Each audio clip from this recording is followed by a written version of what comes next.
After a 2-week break, many changes have come into play for many of these drivers across the iRacing service.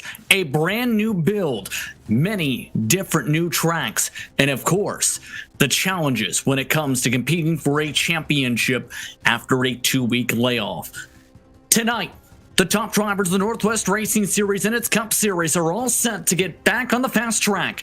It's the Michigan 200, the second race of the Napa Auto Parts playoffs, West Bay Napa Auto Parts specifically, and the Michigan 200 presented by LSR TV is all set to go on LSR TV and CRN Sports. I'm Justin Pritzel on some of the booth tonight's Wesley Outland with Brent Rolls in the director's seat for tonight's action. It's expected to be a fun one tonight, especially with it being high-paced, high-speed, and of course, the intensity of the playoffs on the line. We already know that Seth Frazier has done what he needs to do, Justin, to punch his ticket into the championship for Phoenix. The question is, what other drivers on the Northwest iRacing Cup Series can capitalize after a long 3-week hiatus to punch their ticket to Phoenix at the Valley of the Sun coming up in mid-January? It's going to be a fun time here tonight at Michigan Speedway. The truck race was wild on Thursday. I think we're going to see the same thing for the Cup cars, but it will be a lot different, unique tonight. Let's take a look towards your standings, remind you of what you may have missed for the first race of the second round of the West Bay Napa Auto Parts playoffs based in Silverdale, Washington. In that race, it was Seth Frazier who won at Iowa Speedway to lock his way into the Championship 4 in January at Phoenix. After that, it's tight. And when I mean tight, I mean very tight. Dan West Jr. currently has the lead on points in second overall in the standings behind Frazier's locked-in victory, followed by BJ Tidrick and Dan Lowther. That separation, only 2 points among those 3 positions.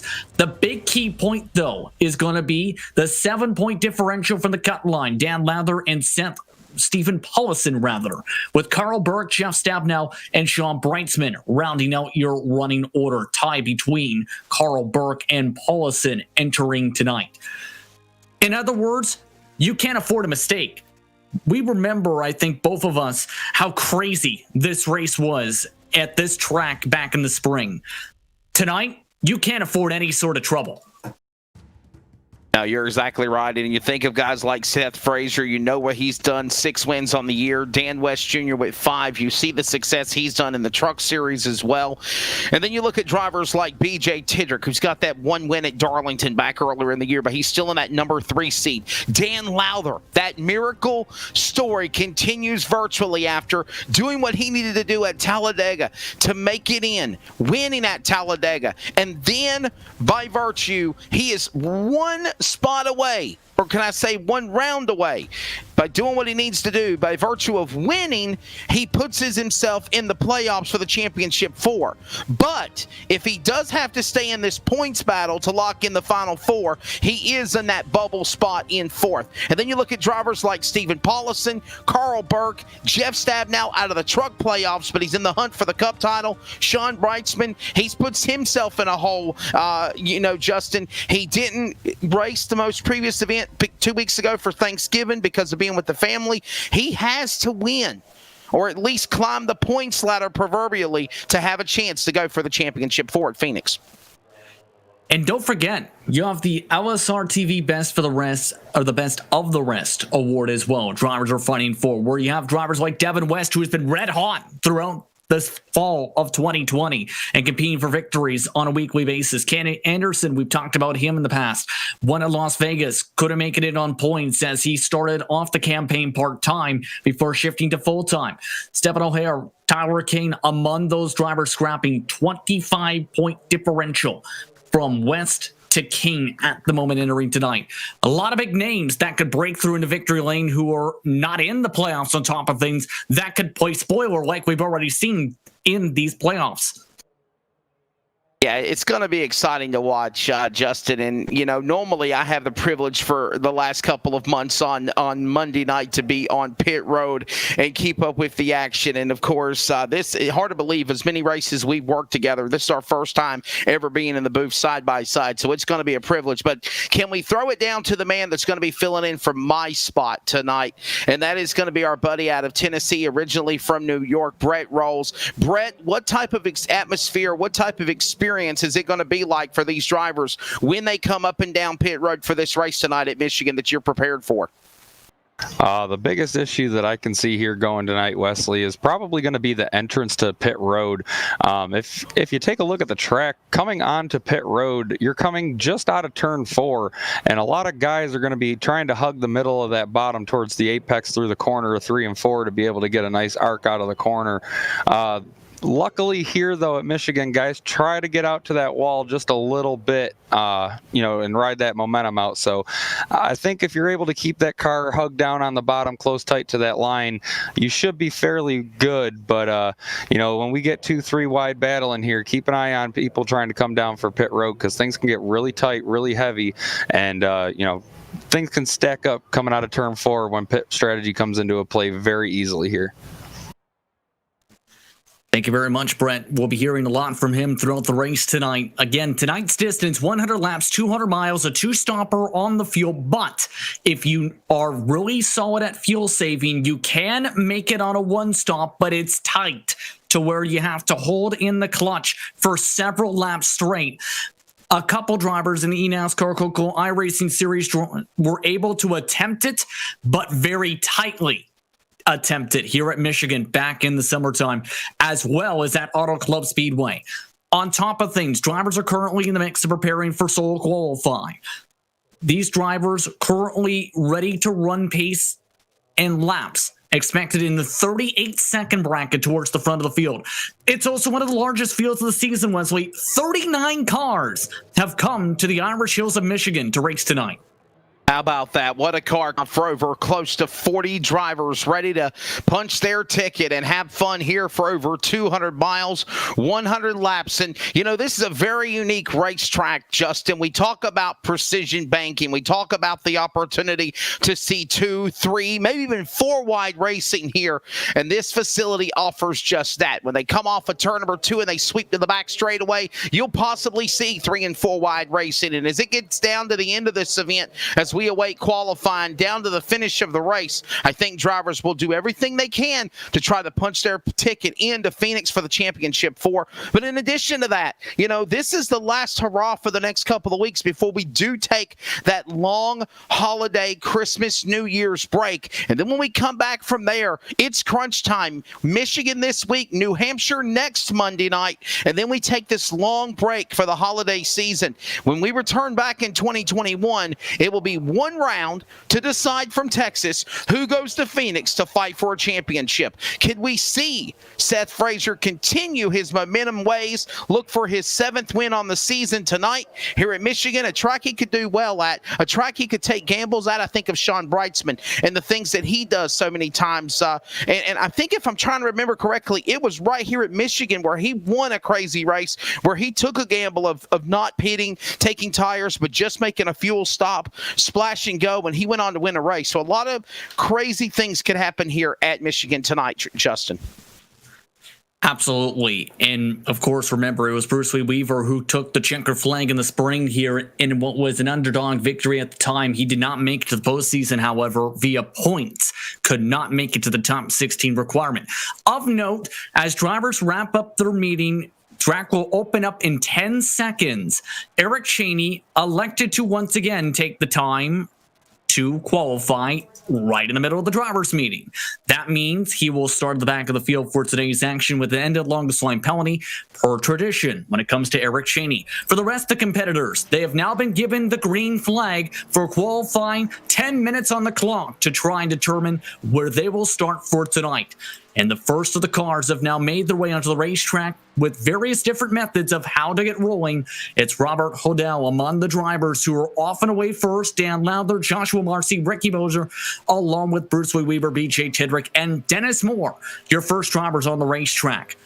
Now, and by here's the way, you see Eric Cheney on the Speedway says he's punched in at P1, Justin. We've seen him do this so many times repeatedly. It's repetitive. His time is disallowed. He will be penalized, and he will have to start at the rear of the field for jumping before the driver's meeting. Yes, indeed. He's done it several times throughout the campaign. He's had some decent speed, though, to come from the very back of the field. It can be difficult to try and come from the back of the field, though, when it comes to Michigan. And that's why for qualifying, especially with drivers like the 39, that can be critical. And we're watching Robert Hoddle make his way around the speedway right now, the number 39. You're watching in real time on the clock. The Model Esports entry looks like he kind of had a little exit corner there, a little turn. Looked like he was fighting some handling there as he was going into turn 2. We'll see as he exits the backstretch going to 3. And it seems like Justin, he wants to push the car up the racetrack. Look at the way he's trying to fight the car up the banking, and then he brings it back down to the bottom. And we'll see what type of lap he'll put down in first time for qualifying. And it's not a great one. A 39 flat, a 38.8 is the quickest so far, just set by Ricky Bozier. And keep in mind, you have to keep your car essentially, Wesley, above that first seam here at Michigan, especially when it comes to qualifying, because there is a little tiny bit of difference there where if you go below that seam, it likely snaps your car around. Several drivers have already experienced that, including Seth Frazier coming off of turn 2. Taking souls and digging holes is Seth Frazier, the number 32. He punched his ticket a couple of weeks ago at Iowa to go to the Championship 4 at Phoenix in mid-January 2021. Can he carry that momentum, though, for the 32 Ford? Cross the start-finish line, 38.834 seconds. Put him at P1.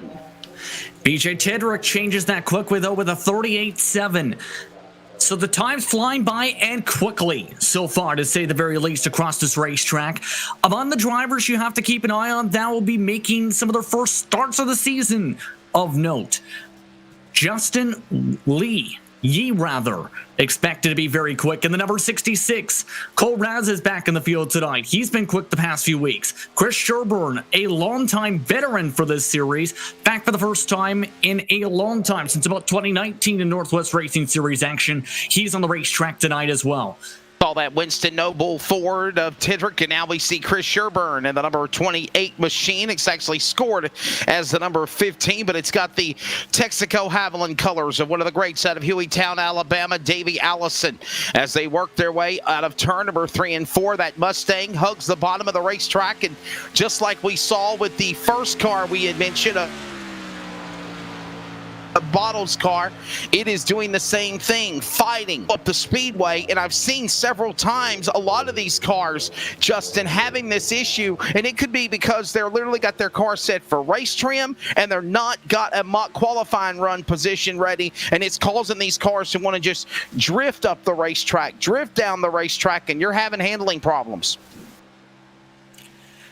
And it's going to be critical, too, to make sure you have your proper adjustments ready, as this is fixed setups, but you can adjust the steering offset as well as the steering ratio. Many drivers have gone to a 16-to-1 ratio to save tires for the past few months, especially in the iRacing service. For Chris Sherburne, 38 career starts in the Northwest Racing Series, that time around mid-pack and qualifying. Here's Justin Yee, and he's someone I'm keeping an eye on because he was top 10 in practice, Wesley. On top of it, he has the highest I rating in this race of nearly 5,000, which is usually the baseline for many of the pro teams, around the top 1,000 all of iRacing on oval. The Panda Express is also very good food to have. You know, just ask our Mr. Charles. He loves Chinese. As we watch Tidrick at the top of the board still, 38.722. Frazier, we mentioned, has got the green bar because he won at Iowa. He has punched his ticket, but let's see what Justin Yee can do as he brings that Panda Express through the Geico restart zone, back across start finish, and Yee will climb to third best, 38.795 seconds. It's a pretty good lap for somebody we really don't know very well here in the Northwest Cup Series, Justin. Yeah, his first start of the season, in fact, in the Cup cars especially here. It's going to be very fun to see how he does as Jeff Stabnow makes his way to the racetrack, and Brett Johnson heading to the racetrack. Now, here's one of the main things I want to talk about here, Wesley, and this is going to impact qualifying.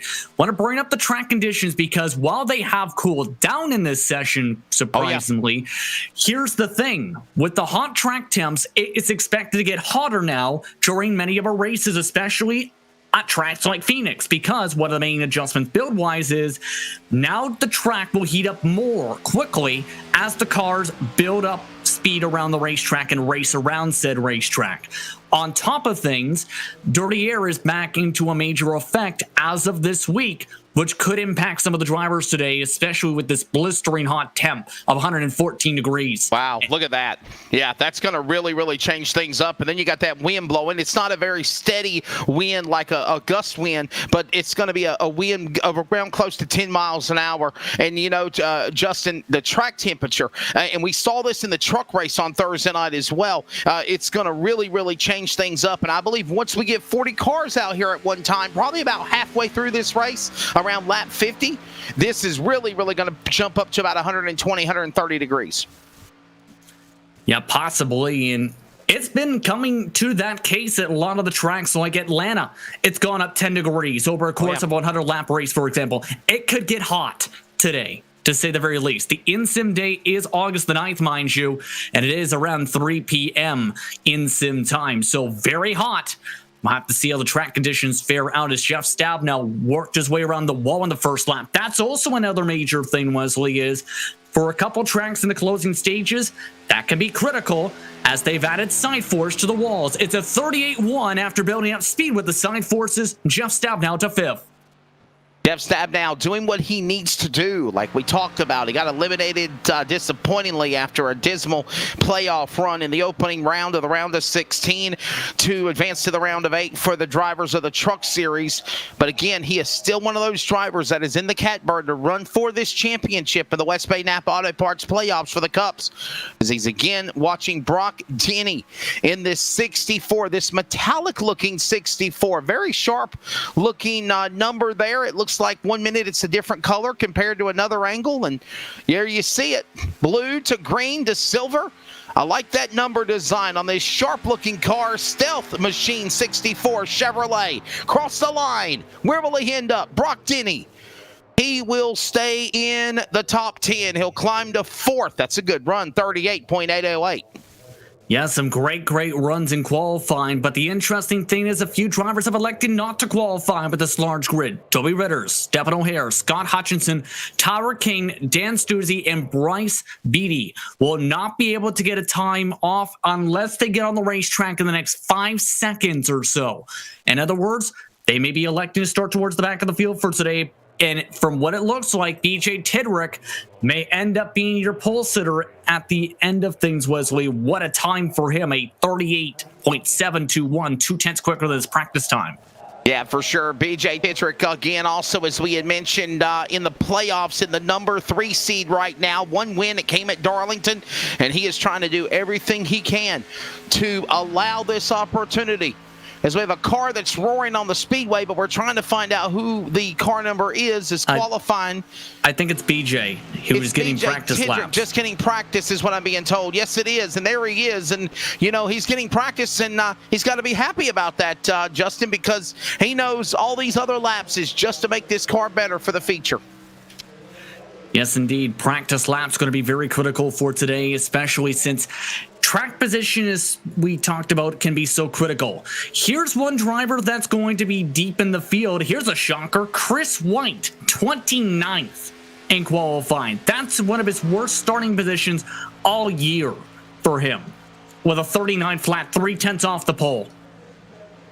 And BJ Tidrick, again, trying to punch his ticket into the big race at Phoenix coming up in mid-January, when we will finally settle the score for season 1,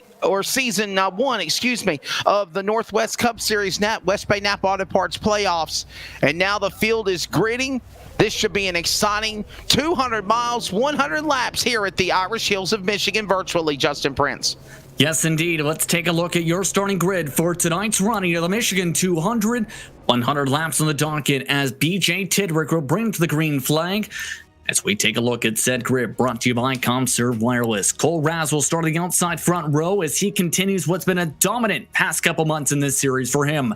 Justin Yee, he makes his debut tonight in the 66 machine. He'll start on the inside of row 2. He'll start alongside one of the top drivers in practice tonight, Brock Denny. James Thurston, in a Chevrolet tonight, starts in row 3. He'll start alongside one of our playoff drivers in Jeff Stabnow. Rounding out the top 8 starting positions is West Family Racing. It's Devin West on the inside, Dan West Jr. on the outside. And your top 10 is rounded out by Seth Frazier, 9th in qualifying with a 38.833, while Dennis Moore will round out the top 10 tonight. He'll look to try and wheel his Ford Mustang up from that 10th position, Wesley. And remember, Seth Frazier, winner back at Iowa. He's punched himself in at Phoenix. Row number 6 will find Ricky Bozier in 42. Caden Anderson, so close to winning on the Northwest Series. He will start 12th in the number 37. Row number 7, starting 14th and 13th, is going to be Dan Lowther, the miracle story from Talladega, still in this championship run. He's on the inside to the outside. John Ottenbacher in the 89. Row number 8 for the top 16 starters will include Bruce Lee Weaver. He won earlier in the year at Michigan in the 40. And Brett Johnson, the 7. Go Yankees! He'll start 16th. Row number 9 is going to find the drivers of Ryan Maines in the Atari number 13. And Sean Brightsman must win to advance to the championship 4. He'll start 18th. So row number 10 is going to find the drivers of Joshua Marcy in 35. And the veteran Carl Burke, your top 20. Driving the 97 tonight, this time in the Bud Light machine, it's Josh Childress. He'll start alongside Casey Garber, who's deep in the field. He's had some good runs this year. He'll start in front of Frank Harris, who starts in row 12 alongside the veteran Chris Sherburne back in the Northwest Cup Series this evening. Corey Walter starts 25th tonight. The former playoff driver will wheel the Napa Auto Parts Ford Mustang alongside Roy Grande on your grid. Stephen Paulison starts 27th, one of the deepest running playoff drivers tonight. He'll start alongside Robert Gambill with Chris White and Robert Padell rounding out your top 30, Wesley. And you look at the rest of the rundown, including Eric Cheney. Big Bird celebrated a birthday yesterday. He got penalized for qualifying before drivers meeting. Hayden Plybon will be on to his outside in the 57. And the rest of the lineup is set, and I believe our pit reporter, who normally I have that position, our Tennessee's Brett Rolls, has grabbed BJ Tidrick, and we will get his thoughts before we go to green. Brett, what you got? Yeah, absolutely, Wesley. So I got to talk to BJ Tidrick there just before they pulled out onto the track, and he had been mentioning that he did not get a lot of practice time here tonight at the Michigan Raceway, and he was just able to go out there and knock off a lucky lap. So it looks like BJ Tidrick having a little bit of lady luck on his side early on here tonight. So keep an eye on him, as it might cause a little bit of chaos here opening up early with him having just a little bit less practice time. Thank you very much, Brett. And here's an interesting thing. One driver couldn't get running off the starting grid and held out the back half of the field. The front half of the field is all set to go, though. Green flags out. We're underway from Michigan.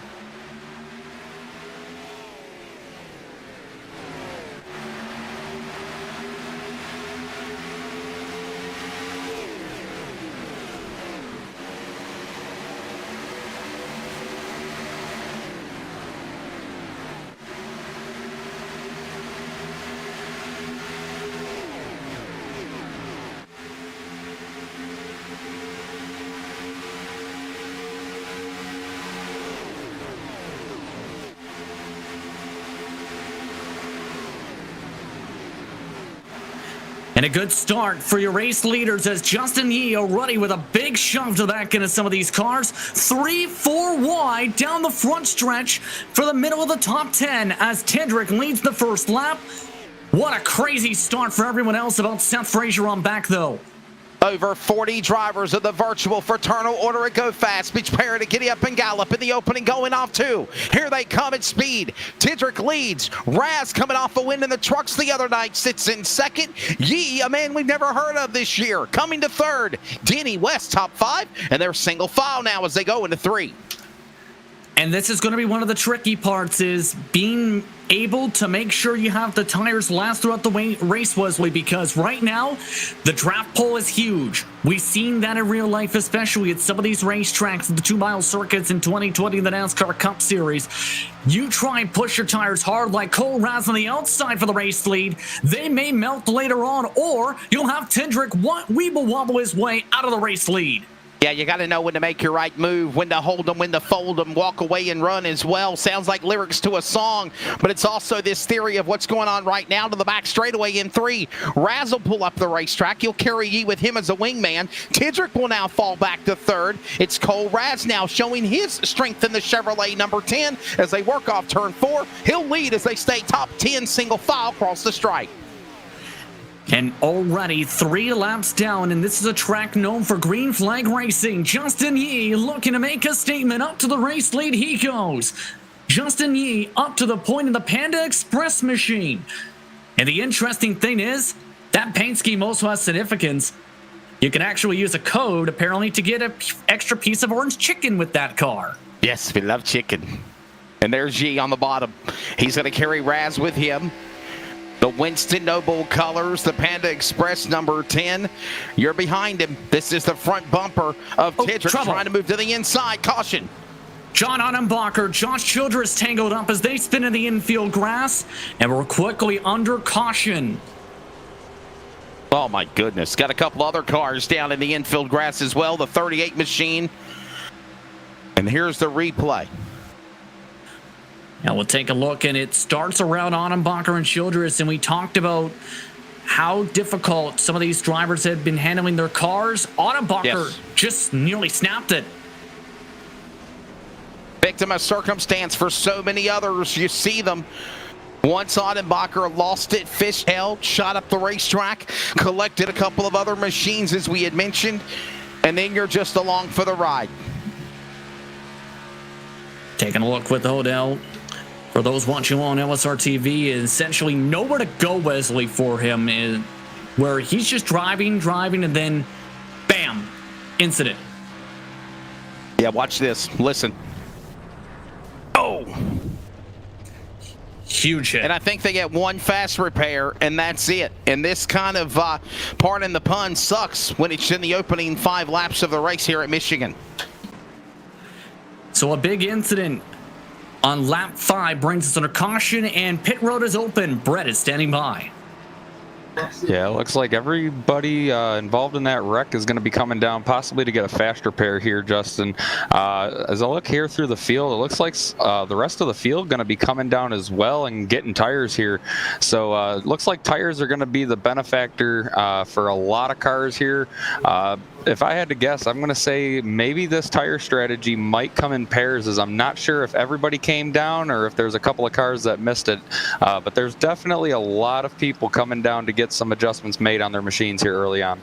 But my question is this, Justin, is it just too early to be coming to pit road too soon in this race? Like, we're seeing a lot of guys take on pit stops. Here's the interesting point, I think, to think about, Wesley. I want to toss this idea towards your way. If it goes green from here, keep in mind all those drivers who just pit might make it on just one green flag stop. That's all right. The others would have to save a bet here.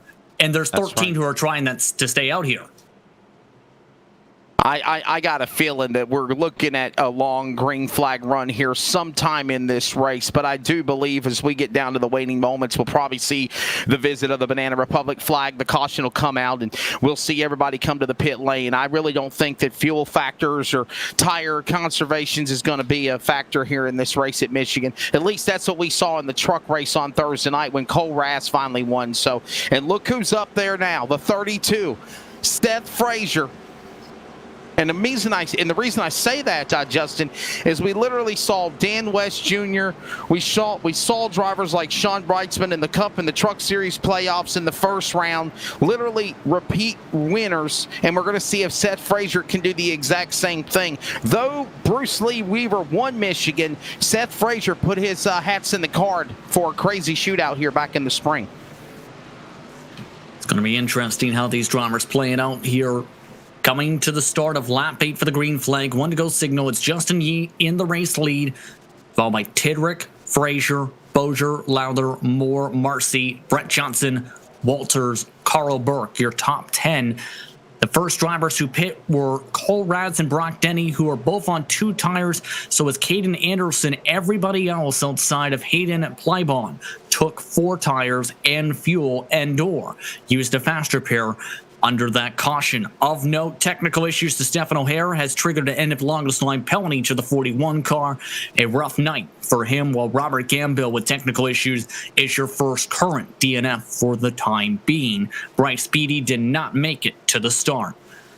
And the interesting thing, by the way, is Yee actually pushed hard to the back end of VJ Turek off the initial start of this race. Now that he's the control car, it's going to be interesting how he plays it. He's already trying to make sure over the race control radio, Wesley, to make sure he plays this out right with this pace car right here.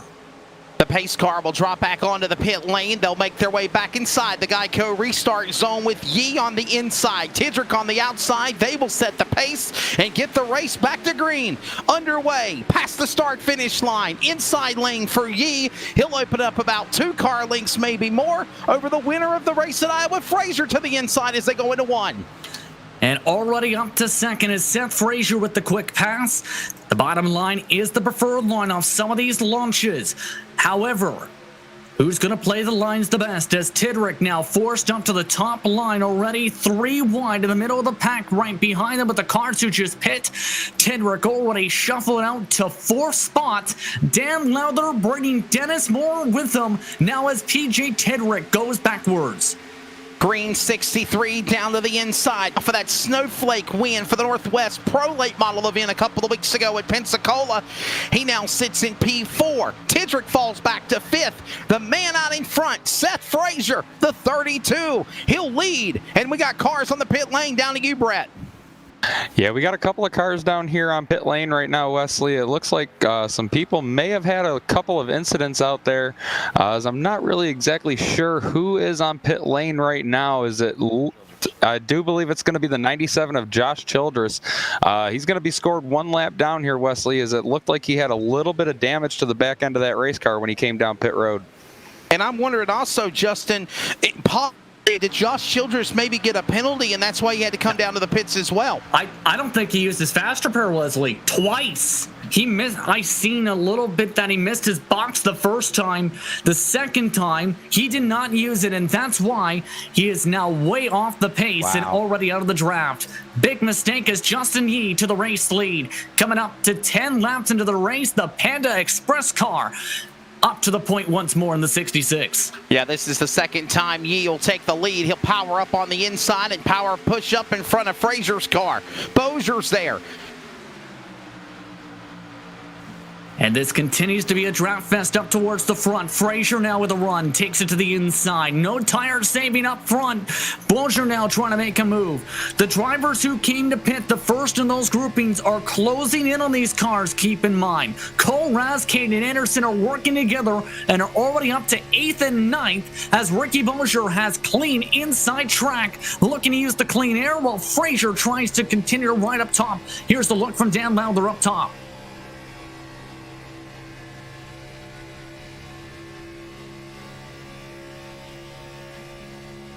And you can see right now that the importance of trying to line up some of these runs is going to be critical for some of these drivers tonight.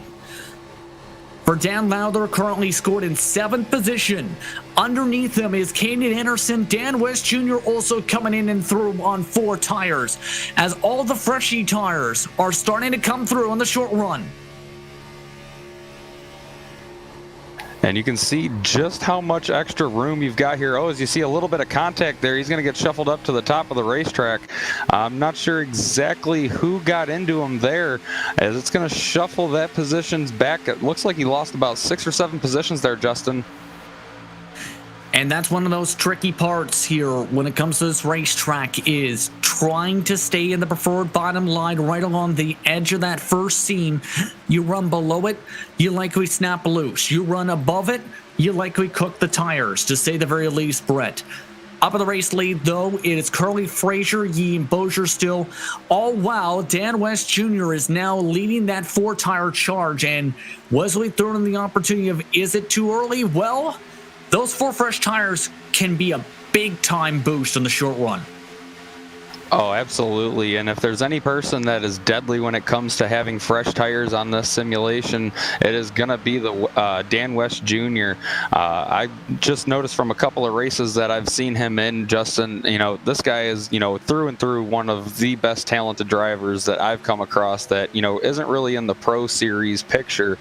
And, whether it's Watkins Glen on a road course or whether it's oval track racing like this, Dan West Jr. is always, a tough competitor, whether it's old tires or new tires, and he's even more deadly on new tires. So we're gonna have to keep an eye on him as the race progresses through here, with him being on that 4-tire strategy.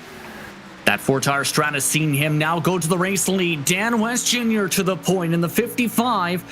And it's been one heck of a season for Dan West Jr. He's played the strategy cards right in many races. He's also been one of the strongest drivers all year on the long run in this series. And now he, Kaden Anderson, and Jeff Stabnow are the first drivers on their tire strats right now who have gone to the field in 1st, 3rd, and 5th, respectively. Make that 1st and 2nd for West Jr. and Anderson. Frazier up the racetrack as they'll make their way back across the start-finish line. Kaden Anderson will now look for the number 2 position. Frazier will fall back to 3rd. Stabnow puts himself in the clutches of the top 5 for the first time tonight as well, Justin. And we're still watching Yee, who was strong at the beginning of the race, now fade away. He's in 5th. And everyone else now watching Raz, Tidrick, all these drivers in the top 10 as this race continues off 2.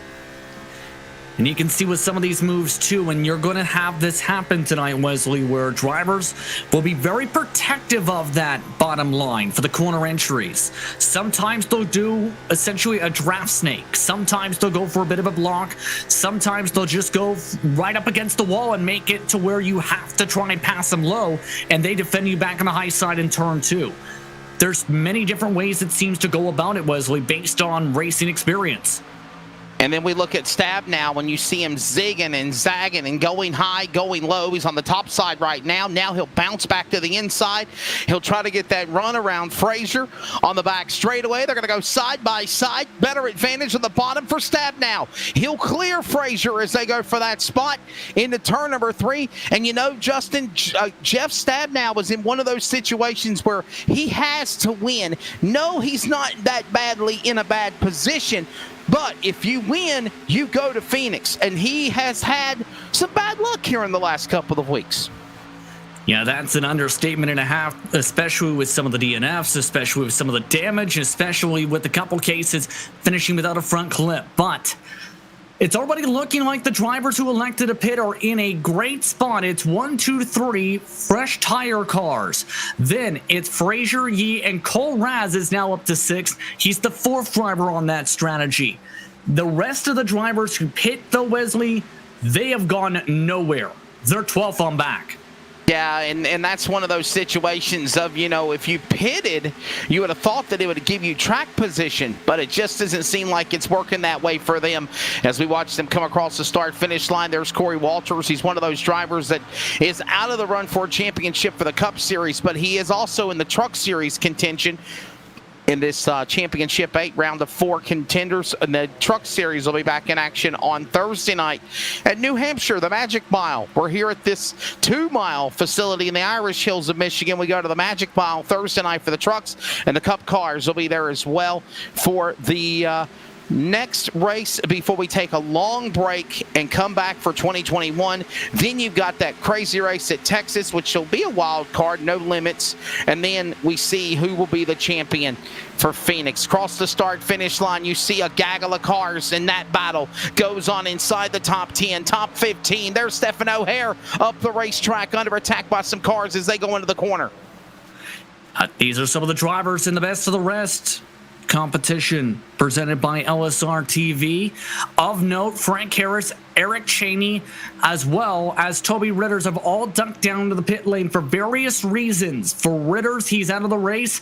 For Harris and Cheney, they're in the pit lane, Brett, towards your direction. As I'm trying to get a good look on him here down at the pit lane, I'm trying to see if he possibly just has a little bit of damage or if he's coming down to possibly top things off and get a little bit of a head start here as the second half of the race comes into fruition after a pit stop here. It looks like he's going to get some tires and possibly going to top it off on fuel. So I'd imagine this is a part of a pit stop strategy here for this 89 machine, Justin. Remember, was involved in the first caution flag, off and away, 4 tires and fuel. Only 14 laps, though, on the stint, which is the head scratcher there, Wesley. Yes, it is. And we see Ottenbacher now begin to pull away off the pit lane and still this long green flag run that's been going on, let's say, for about 15, 16 laps now since the first caution came out, working out lap number 22 of 100. And, you know, this is one of these tracks, Justin, where you can get these long green flag runs and the next thing you know, this race is over. But then you can also see a string of caution after caution after caution. And it seems like an eternity around here at Michigan. But for right now, everyone's playing nice. And Dan West Jr., dominator in the trucks, doing what he needs to do in the Cup Series now, trying to punch his ticket to the Championship 4 along with Seth Frazier. He leads the double nickel across the start-finish line. It's been a stellar race for him. He leads by half a second. Still, the crazy battles continue, though. We were keeping an eye around that battle for the top 15 when it came to Devin West, Ryan Maines, Casey Garber, Tyler King and company.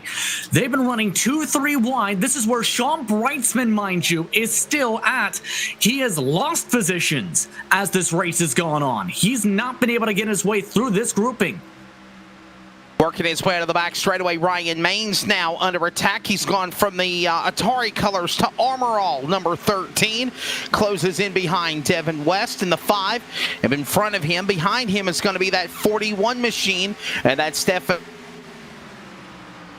O'Hare. And, you know, that's a position that normally... See, I'm sorry, that's actually Tyler King's car. Yeah. My goodness, they look so alike. Those cars look just like each other, the 41 and 44. Yeah, they actually went with the same paint scheme, I believe, tonight. But for Tyler King, he said on social media prior to tonight's race, he hoped to bring the car to the mid-pack. Well, he's brought it to the mid-pack. He's gained 20 positions from the drop of the green flag tonight. He's your biggest mover so far in this race. His friend Stefan O'Hare, for comparison's sake, is still 29th position, last car on the lead lap with technical issues. And still a lot of racing here left to go. There are 3 wide as they come to the tri-oval. Back into turn number 1. Tyler King trying to make his presence felt now as he climbs the ladder in the top 15. Here's something to think about. You've got West, Stabnow, Tidrick, along with Frazier in the top 10. Those are drivers that are in the playoffs. Then you move all the way inside the top 20, and you've got Burke, Brightsman, Paulison, and Lowther. All those drivers mired in the back. So some of the drivers doing well, other ones struggling that are in the West Bay Napa Auto Parts playoffs, and Stabnow looking to be under attack for the 3rd position by Frazier as they come back across the start-finish line. Separated by 2 car lengths down the front straightaway, just 1 corner into the racing action. Frazier on older tires, Stabnow on 4 tires. We'll see how Frazier has saved his rubber, though, as this run has gone on. You can go full throttle, but you can overheat these tires in quickly. Down the back straightaway, 1 car length. Frazier takes a bit of a peek. Stabnow holds on, holds to the middle line, goes down underneath the first seam in 3 and 4. That loses the back end. Here comes Frazier down the front. And this is a great opportunity now for Stabnow to show his momentum, but Frazier will not be denied. He'll bounce on the outside lane, come back down to the inside lane. He'll now have to cut off the likes of Raz. We're on board now in the back rear of Frazier's car. He deals with Raz on the outside lane, trying to battle him for position. And that flip-flop continues as they work their way. Stabnow will fall back to 4th. Frazier put him to 3rd on the back straightaway as you see him clear Stabnow off 2. And Cole Raz now quickly within a couple car lengths to back into Jeff Stabnow's car as Frazier waves bye-bye. Frazier is the first driver on older tires who did not pit under that first caution flag of the race. The leaders are also approaching lap traffic at the moment. Of note, Dan West Jr. is rolling in Josh Childress and John Ottenbacher's cars. They may play a factor depending on where they reach them. West, Anderson, Frazier, they're right there in the top three. There is Dan West Jr., your leader, and Caden Anderson. Justin, could tonight be the night for Caden Anderson? We're still riding on board with the leader in the 55 machine as he roars to the back straightaway going to turn 3 of the 2-mile Phoenix. But could tonight be the night for Caden Anderson? We've seen him have success on the Northwest, the iRacing Northwest Tour presented by Joe's Racing Products, which is normally on Sunday nights with super late model cars. But he's been a contender on all Northwest competition. Could he finally get something done and pick up a victory for the 37 of Anderson? Is now Dan West Jr. moving by back marker cars, picking them up and putting them down in the corner in one. That Josh Schilder is getting lapped now by your race leader, Dan West Jr. But getting back to Anderson, he actually had to race on road courses just yesterday night in the Northwest Tour. Correct me if I'm wrong, Wesley, yes, too. Sir. Where yes, sir. Lime Rock and Canadian Tire. One race qualified up at the front, the other race qualified at the back. Just one of those interesting events here as we'll see what happens for these guys as they work their way back across the start-finish line. And mind you, we're also working lap number 30.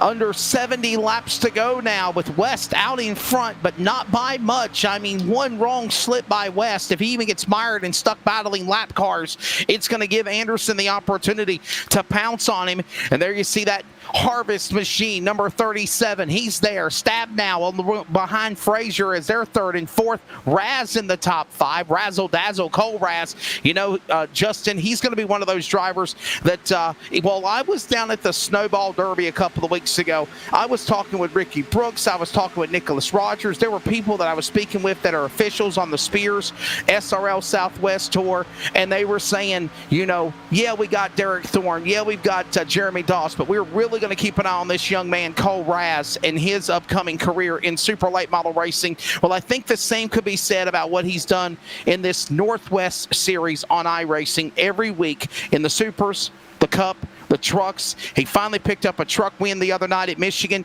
Can he carry this momentum to a sweep for the Cup Series here tonight as well?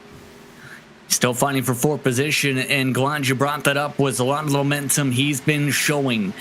He might attract a lot of attention, let's put it that way, for potential sim racing opportunities. He tries to have an opportunity to turn one, checks up, elects to stay behind Jeff Stabno in his draft. They are slowly reeling back in Seth Frazier and Caden Anderson. Last time by, Cole Raz a 39.910, Caden Anderson a 40.1.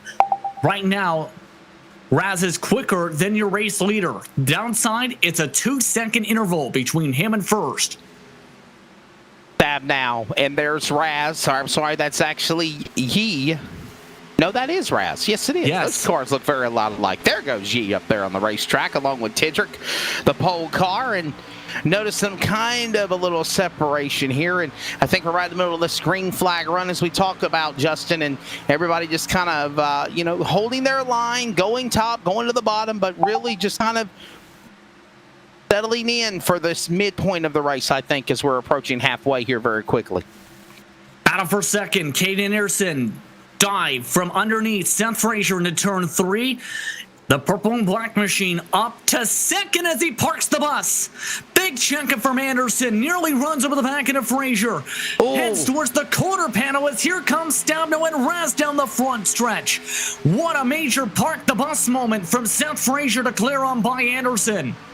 And did you notice how fast everything just bottled up with one another? You saw such a great leverage between Frazier and Anderson. Then when they packed up together, they got to battling. Then all of a sudden, here comes Stab now and Cole Raz, and even Yee starting to reel them in as well. This is about to be an interesting battle. Though single file, it's about to get heated as they go into 3. Anderson looking to make a little bit of a peek now towards the front stretch out of turn 4, back up the racetrack, slides up half a lane more than Seth Frazier. Jeff Stab now with the run. He and Cole Raz now trying to line up all of them onto the apron. 65 to go. Next time by on lap 35. Pit window is opened up. Ryan Maines of note is in, while Stabnow to the outside in turn 1 and 2. Yeah, that slithering virtual snake will stay nose to tail for a moment, but not for long, as now Fraser will panic mode. He'll clear him now. Anderson bouncing off Stabnow. Stabnow, and the arrow push goes up the racetrack. He'll get the run he needs on Anderson, who's pinned on the bottom. He'll carry a wingman and Cole Raz with him, but now Anderson will shake himself off. He'll come to the inside, and they're going to battle side by side, and you notice that virtual air bouncing off one another, causing a draft on the left front and the right front of those cars as they come to the start-finish line. Anderson goes back to third as they go back to 1. And that's one of the main key things to adjusted. Side draft, and side draft. Michigan is the best example of that. Stabnow trying to avoid the side draft from Cole Raz off turn 2. Does. He holds on to P4 down the back straight away. He has a big run to the inside.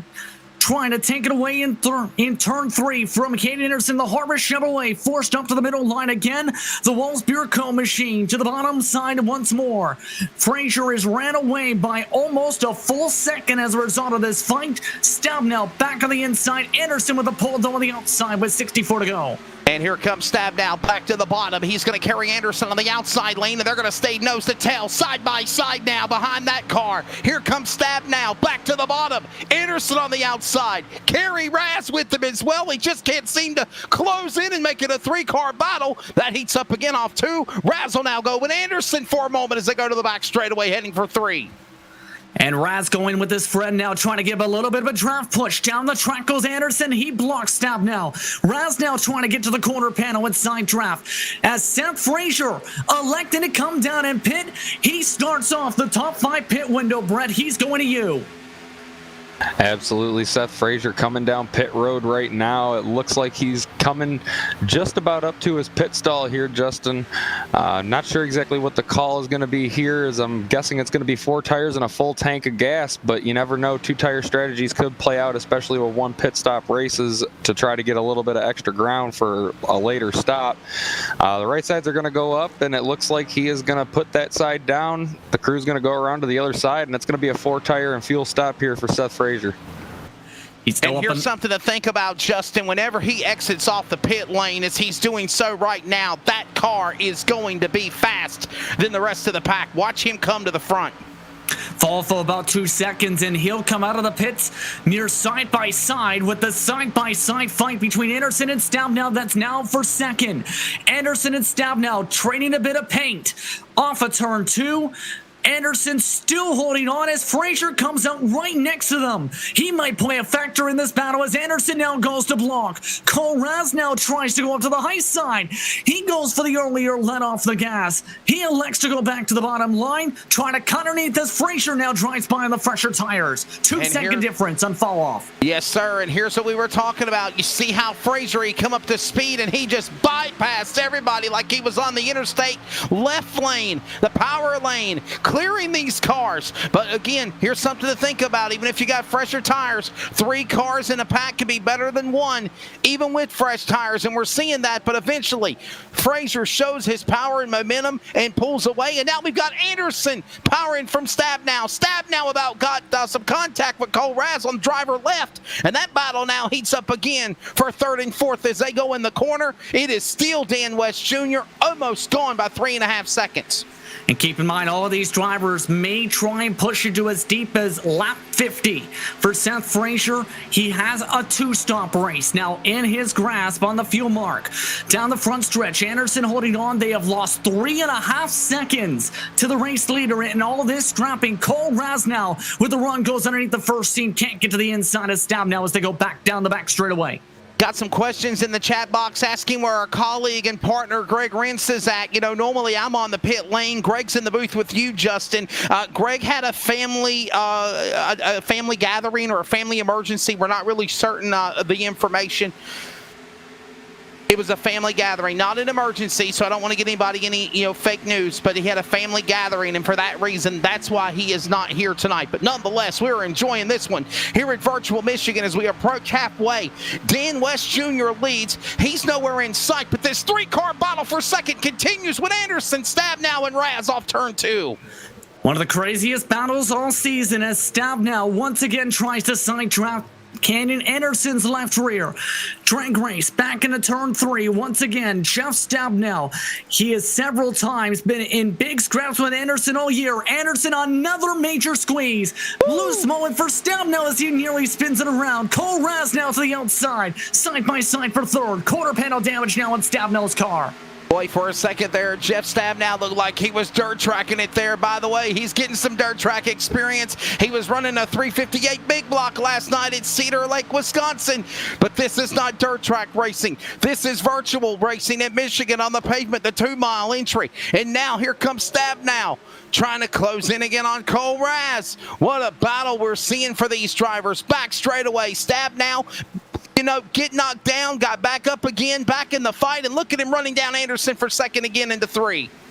And this battle has gone on for so long that BJ Terrick and Justin Yee, who were up to 2.5 seconds back, have now made it a 5-car scrap.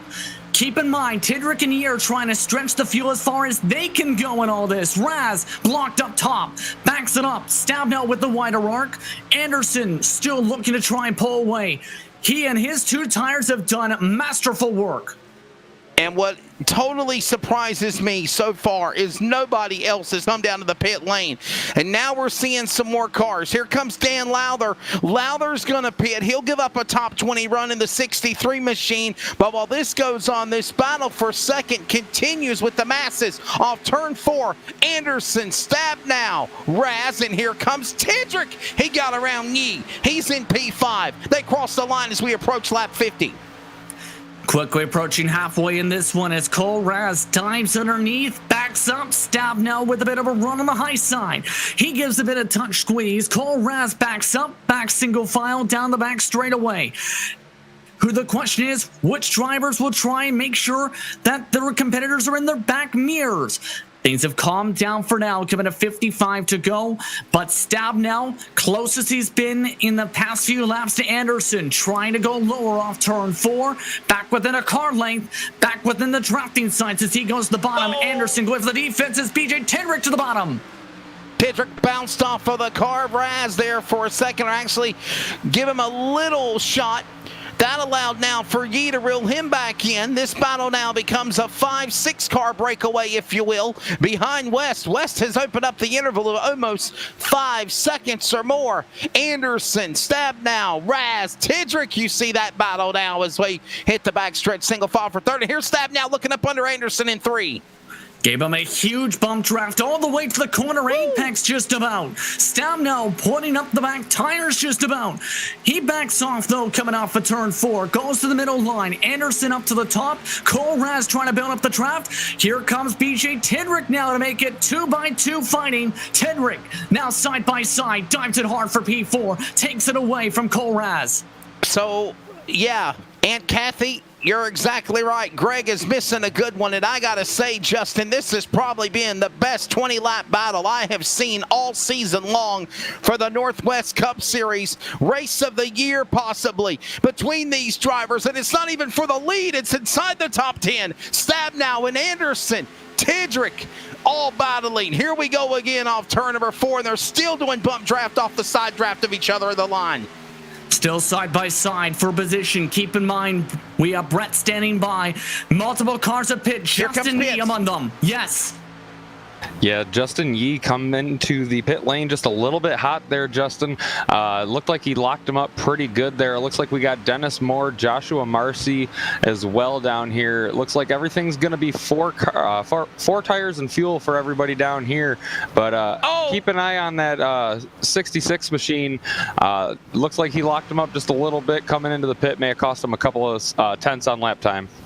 And he overshot his box as well, as we see Yee and a couple other cars exiting off the pit lane. That's devastating, Justin. You overshoot your pit box, you're going to lose about 2 or 3 seconds worth. And here comes Tidrick and others. Yeah, BJ Tidrick in from his run now. Started on the pole, fell back to about position 9, so expect him to take possibly a couple of adjustments here, if anything, to possibly help him get through the corners a little bit better. He's going to get into his stall just a little bit too hot. He overshoots it just the same as the other guy did, Wesley. So it's going to be 4 tires and fuel, but again, we had 2 people come down on pit lane that just overshot it a little bit too hot. So just a little bit of toss up here in the lineup with these green flag pit strategies. Justin, you cannot make these kind of mistakes on pit road. I mean, I know I'm in the booth with you tonight as color, but, you know, I work the pits every Monday night for the Northwest Cup Series. You cannot be making these costly mistakes, especially as you're down the home stretch for a championship run. Absolutely. So critical to get the brake biases all built up and figured out for this type of race. That could be costly for some of these drivers, especially some of the playoff drivers we just seen with those mistakes. Stab now side by side with Cole Raz in turn 3. Meanwhile, that's still for current 3rd position. All of these cars have made it to the halfway point of the race. It's lap 51, 50 laps to go. Dan West Jr. leads by 5.8 seconds. And the big lead again for Dan West Jr. continues. He's one of those drivers that are trying to punch their ticket into Phoenix like Seth Frazier did at Iowa. But right now, he sits in the #1 position, but we still continue to battle. And watch this battle for over 30 laps or more. For the 2nd spot, Anderson, Stabnow, Raz, they've all flip-flop positions. G's back in this fight. It's a 4-car breakaway, and G goes in the middle, 3 wide and 4. Where did he come from? From the pit lane is Cole Raz and Ken Anderson. Remember, they're on the same page. Their page says it's time to go to the pit lane. To front they go. Yeah, a couple more drivers tagging in towards the back of them here as well, as it looks like it's going to be Casey Garber, and I believe that is Brock Denny also behind him. So we got 4 cars, Caden Anderson, as well as Cole Raz down on pit lane. Anderson's going to be in his pit stall already. It looks like he's going to take 4 tires and fuel, as it looks like Cole Raz already in the process of getting tires on his car. So Cole Raz with a very good pit stop so far. Just keep an eye on the exit here to see if he stays penalty free. But Cole Raz with a really good pit strategy there, Wesley. And here comes Stabnow. He's on pit road, Brett. The 24's in. Yeah, Jeff Stabnow in from position number 2 as that number 24 Waltz Beard Machine car looks very clean. Looks like he's going to come down and possibly take 4 tires and fuel as well, as he's going to get into his box nice and clean. So only a couple of drivers with mistakes here on pit road so far, as I'm not seeing anybody else come down, as Devin West in the 5 machine and Dan West Jr. as well coming down. So everybody from the front top 5, top 10 positions coming down pit lane right now, Wesley. And you see James Thurston overshooting his pit box again. So many mistakes and errors costing drivers, losing time. But we saw Team LSR TV, Justin, Jeff Stabnow, Dan and Devin West. You knew they were going to pit together. They're going to exit together and get back in this draft with one another, as now it's going to be Tyler King and Weaver coming to the lead, but they're going to pit. So now another driver in the playoffs. Paulison will go to the lead in 58. So multiple different strategies breaking out here for Paulison. He might be in the best position to make it on the gas at this rate, Wesley. That's going to be the interesting thing here, especially when he comes in here, Brett, is everyone else, they may have to save a touch bit on the gas at minimum. Some may have to clutch and coast it for a good lap. Yeah, it's going to be very interesting to see the different fuel strategies playing out here today, Justin. As you mentioned, you know, we had a couple of cars come in early on. I think it was around lap 6 or lap 7 after that first caution flag, and only caution flag that we've had. And we see more drivers now coming down on pit lane. I believe that's going to be the 58 machine of Stephen Paulison, your current race leader, as that's going to hand the race lead back over to Seth Frazier. But he's going to be back. He's going to be down here in pit lane. He's going to take his 4 tires and fuel here, so keep an eye on the end of this race here towards the second half and the fuel strategy and fuel economy that some of these drivers are able to get with these different pit strategies. And remember, Justin, the first man that pitted was Seth Frazier, and as it cycles back around, you see him going back to the top of the scoring pylon. Second West, 7 seconds back. Can he run him down? There's still a lot of racing left to go, but we're in a stretch of what almost a 45-lap green flag run or so. It's been a long green flag run with lots of great battling. Let's go side by side. On that note, you're watching the Northwest Cup Series. It's race 2 of the round of 8 for the West Bay Napa Auto Parts Playoffs from Michigan International Speedway.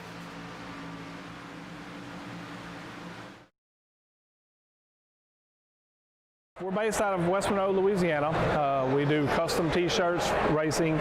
We'll do any shirt. We'll do schools, churches, fundraisers. We do a ton of event shirts, as you can see on our board here, all around our banner. Personalized. I mean, we do anything. It doesn't matter to us. We got the custom rugs. We use all the, top quality shirts, inks and everything. Hoodies, hats. We do embroidered hats, embroidered shirts. Just you can call us for anything. We do offer the bag and fold, to where you can receive them and they're already labeled and tagged and bagged, ready to give out to your customer and stuff. So you can just call us and just tell us, hey, this is what we're looking at doing, and if we're going to put the car on there, it is 125 quantity minimum. If it's without the car, it's 60 quantity minimum. That's strictly on the racing stuff.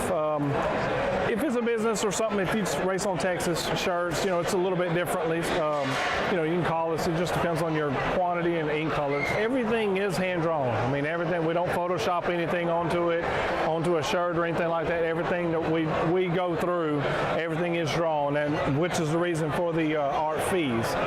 Because we do have several graphic artists that draw for us, and they're really good. So what we do is on any package that you do, we can mix and match. We can do any colors. You can do purple, red, blue, green, and do the rest black. It doesn't matter to us. With your design on there, we can do hoodies. We can do hoodies, long sleeve shirts, T-shirts, tank tops. It doesn't matter. I mean, it's almost limitless what you can do, and you can put all that together in that package to make that minimum requirements.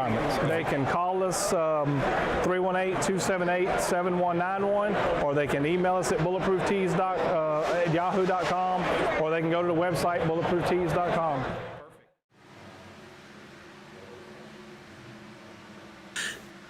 Back live for the West Bay Napa Auto Parts Playoffs. It's Michigan International Speedway. It's the Michigan 200 for the Northwest Cup Series, presented by Walls Beer Co. and LSR TV, live on LSR TV and CRN Sports.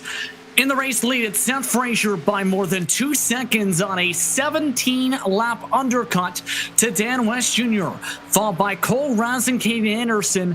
Those drivers may be able to make it the distance on the gas. It will be tight. Well, Justin Yee, Jeff Stabnow, Dennis Moore, BJ Tidrick, Josh Marcy, and Devin West, the top 10, and what could turn out to be a fuel mileage race. Tons of traffic is starting to build up around this racetrack with the longest green flag run of the race, and several of these side-by-sides include Yee and Stabnow back and forth. Yeah, and look up the racetrack. There's that lap machine of Dan Stuzzi getting out of harm's way, letting those drivers have at it. And here's another thing to think about. Let's show the front pack leaders the second. The interval is now 1.263 seconds. Dan West Jr. coming like a thief in the night on his prey. He is reeling him in like bait on a hook. Frazier might have pitted first, but he used up his tires a lot quicker as well. And in doing so, Dan West Jr. has now cut the interval to catch the leader by under a second. And don't forget, Cole Raz and Kenny Anderson are going to catch them fast quickly in the next couple laps or so. Frazier going for the 2-stop strategy, the 1-stop strategy under green for Dan West Jr., Cole Raz, Kenny Anderson. Gap is now 0.8 of a second down the front stretch. West Jr. is now within the draft. It's about 0.7 of a second difference in the corners, Wesley, alone. Yes, sir. Oh, absolutely. As we watch them working their way at speeds down the back straightaway, I think we're kicking the asphalt extended here at Michigan. Oh, just for fun. We're just having fun with the cameras. Okay. Cameras are fun. Charles knows I like those cameras, so, So are sounds. These cars definitely putting in some great sounds. Keep in mind, Wesley, they actually updated the engine sounds as part of the new build, too. I know they got the big block modifieds, the 358 mods, Cedar Lake Speedway. A lot of people are excited about that. And I know I heard something about a new iRacing Super Speedway. I think it's going to be like over 3 miles long, and that's going to be something cool. And I can't wait when LSR TV broadcasts those races coming up in 2021. How about the fact that there's no restrictor plates there? It's a super speedway for a good reason. Speeds of more than 250 miles an hour for these cars. That's going to be fun. Meanwhile, speaking of fun, the three amigos are together again.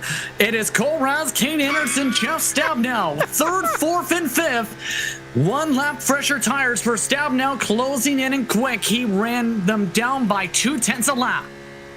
You guys forgot to do it right, though. It's because we are the three Racing Amigos.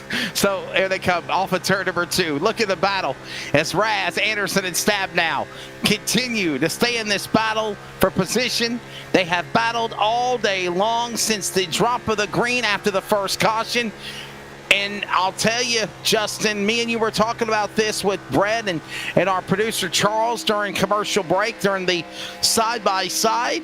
This is probably some of the best racing we have seen this year for the Northwest iRacing Cup Series. Yeah, this has been a stellar battle that's been in the making for about 30-40 laps minimum.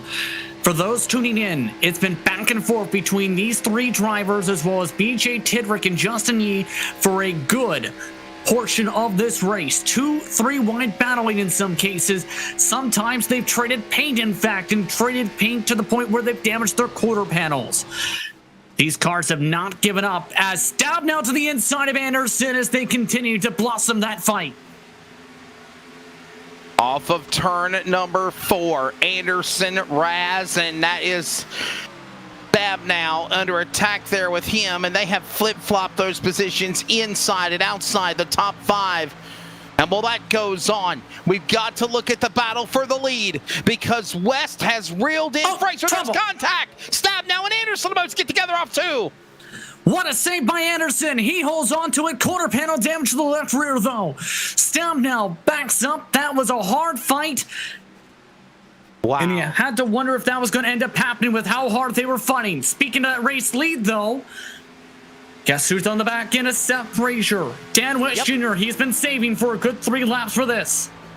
It's kind of hard. We've got racing action everywhere. We need a side-by-side camera to show you all of these frantic battles going on because you don't want to leave this battle between Raz and Anderson, Stabnow and Yee inside the top 10, but behind the leaders. Look at this battle now. Frazier, he has now got ran down by the 55 of Dan West Jr., and this battle continues here. Frazier trying to be the driver to sweep so far after winning Iowa to advance in here tonight, but Dan West Jr. trying to make something different about it. He is looking, slithering inside and outside as they go back to turn 1. Wow, look at this. And very defensive is Seth Frazier. And the surprising thing is, remember, Dan West Jr. has much fresher tires. I'm surprised he hasn't tried to make the move here. You have to think, Wesley, he's trying to save fuel off him. And I think methodically he's also trying to, and like you just said, Justin, that's exactly what he's doing. He's jumping up under the back end of the rear. And when you do that, you're trying to use the draft from the other car in front of you to save your fuel mileage. Now, if he darts off and moves out of the way, that's that side draft that we talked about. And you see, I think that's what's happened to now Dan West Jr. As you see him back away, he'll close in. He'll try to find that line of air virtually that Frazier has. And you'll see him just start to close in on him again as you work him into turn 1. Look at this move. Tries to go for the arc as Frazier slides up the racetrack. They're running 40.1s. The lead is shrinking. Keep in mind, with all of this going on, by about a 10th or 2 a lap. Dan West Jr. finally goes for it. In turn 3, Frazier lets him go. Dan West Jr. comfortable on the gas. He's now to the point with 31 laps to go. Yeah, I think, honestly, he had no other choice but to do that. Now, the question is will there be a crossover or a return? But now you see Frazier. He says, okay, you did this to me. Now I'm going to do this to you. You see the side draft as they were bouncing almost off of one another. Virtually that air kept each other from getting with one another. And now you see Dan West clearing him.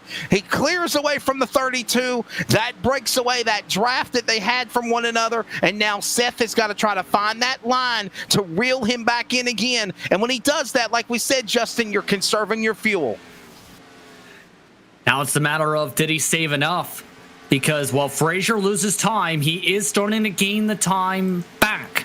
Dan West Jr. had lost to Cole Raz, Caden Anderson and company. Cole Raz is currently 2.7 seconds behind all of this. At the end of the front straightaway, Caden Anderson has dropped back nearly a full second to that. Jeff Stabnell's dropped about half a second back to Caden Anderson. Then you have Justin Yee, who is about 4 seconds or so, make it 2 seconds or so, behind the battle for third on back. Then Dennis Moore and BJ Tidrick are hooked up together in 7th and 8th. Joshua Marcy, Devin West, Tyra Keene are hooked up for 9th through 11th. This is a massive spread across this track, mind you. The top 20 on the lead lap separated by 36 seconds right now with 29 to go. So maybe our colleague in the pits tonight, Brett Rolls, can begin to stroll up and down the pit lane virtually and see if we can find out if anybody, what their talk is, what the team's discussions are. Is anyone going to pit? Are they going to go till the end? We'll find out here in just a few moments, as right now we watch Anderson. He is now set back to 4th. Things have calmed down a little bit. Cole Raz cleared him. He's now got Stabnow behind him, but they're all single file for the time being. And West Jr. looking to punch his ticket, Justin, into the West Bay Napa Auto Parts playoffs at Phoenix in mid-January. But Frazier, who already, and let's be honest here, he has nothing to lose, nothing to win, nothing to gain except for victories, because we already know he will be one of those contenders at Phoenix at the end of this championship quest. And remember, he felt he was going to be very, very quick there. He's been quick on the short tracks for a good reason. Dan West Jr. also in that same grouping. Remember, he's been quick at tracks like Richmond throughout the campaign. Gap is about 0.3 of a second between him at the moment and second. There's a ton of traffic, though, that could factor in the dirty air. Right now, Dan West Jr. tight because he just picked up the draft of Jeff Hagan, for example. He's got to pass Hagan, Lowther, Breitzman, Paulison, Sherburne, and O'Hare in the next few laps alone. And we're about to be 3/4 of the way through here, and I believe we better Katie bar the door, because this final 25 laps is going to be intense as we watch this continue. West, Frazier, Raz, Anderson, Stabnow, and remember, Cole Raz coming off that win in the trucks. And we know the trucks are a lot different than the Cup cars, Justin, but are they really not different that much? Because, you know, basically, yeah, you got a pickup truck and then you got a car, but you can take some of your notes that you used in the truck race to help you with your Cup car. And could we see him as he's right caution. now? Whoa! This John changes everything. Josh Childress down the back straightaway, spins out, and we're under caution. Wow. Take a look at the replay, and it's on his own. Just simply lost it, fishtailed, overcorrected, saved it on the bottom of the bank into the apron, and then I think as he tried to get back up on the racing groove again, spins it around 2-3 times the save for a lady, but then loops it and he flat spots the tires to boot. And he loops it another time and nearly spins it a third time on top of that. My goodness, what a time to equalize the strategies, Wesley. And I think Do you pit? That's the question. Do you pit? And I'm thinking yes. Yeah, you have to. And Brett was just about standing by with some of the pit calls.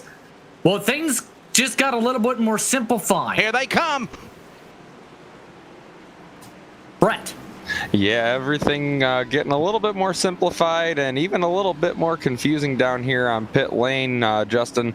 As just before we got the caution here, I had talked to the race leader, Dan West Jr., and he said that, you know, his spotter and his crew were telling him that he was going to be just about a half a lap shy with fuel, and he was looking like he was going to, you know, probably stay out and try to conserve that fuel out there. But then with the likes of the 32 of Seth Frazier, you know, him and a bunch of other cars, you know, they were going to have to come down at least one more time. So this caution probably going to change everything, as I do believe everybody took some tires and fuel here. So imagine it's going to be a pretty good shootout here at the end for Dan West Jr. and Seth Frazier in these top two. But you can't count out that 10 car of Cole Raz, as he had a pretty good pit strategy coming through. Didn't miss his box. It looked like he got out pretty good, as he was right on the back bumper of the 32 of Seth Frazier. And he's kind of been getting pretty fast as far as being able to hang on to those tires here towards the end of the race. So keep an eye on that 10 car as well. Holy cow, Justin, and you remember we were talking about the fact that Dan West Jr. was staying up under the back door, the rear bumper of Seth Frazier. You just heard what our pit reporter just said on the report. He literally was going to be maybe half a lap shy of running out. Maybe he was doing that to try to conserve fuel down the stretch, but this now is a whole new ball game. This is going to be really wild, to say the very least. 24 to go when the green flag flies. You're watching and listening to the Northwest Cup Series on LSR TV and CRN Sports. Stick around.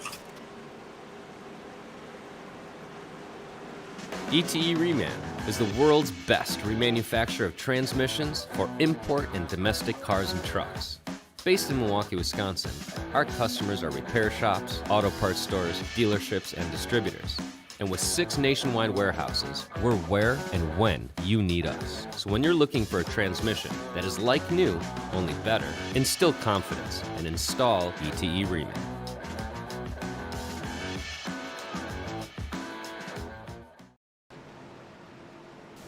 Welcome back to LSR TV and CRN Sports' coverage of the Northwest Cup Series. It's race 2 of the round of 8 of the West Bay Napa Auto Parts playoffs. West Bay Napa Auto Parts is based in Silverdale, Washington. You can find them at 9331 Silverdale Way, Northwest, as they open at 8 a.m. on Tuesdays. Be sure to give them a call at 360-692-2924 for all your auto parts needs. Napa know-how. And how about a know-it-all type of strategy? Seth Frazier rolled the dice by pitting early by 17 laps, Wesley. He got the caution he needed to get himself on equal footing to the rest of the pack. It's not over yet, though.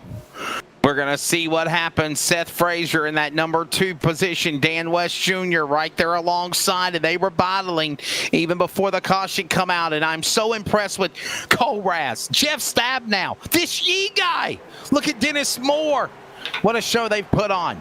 Yellow flag about to be rescinded. They're about to make their way back inside the Geico restart zone. The pace car drops onto pit lane. Here come the virtual warlords, Justin, ready to settle it out for the final quarter of racing at Michigan.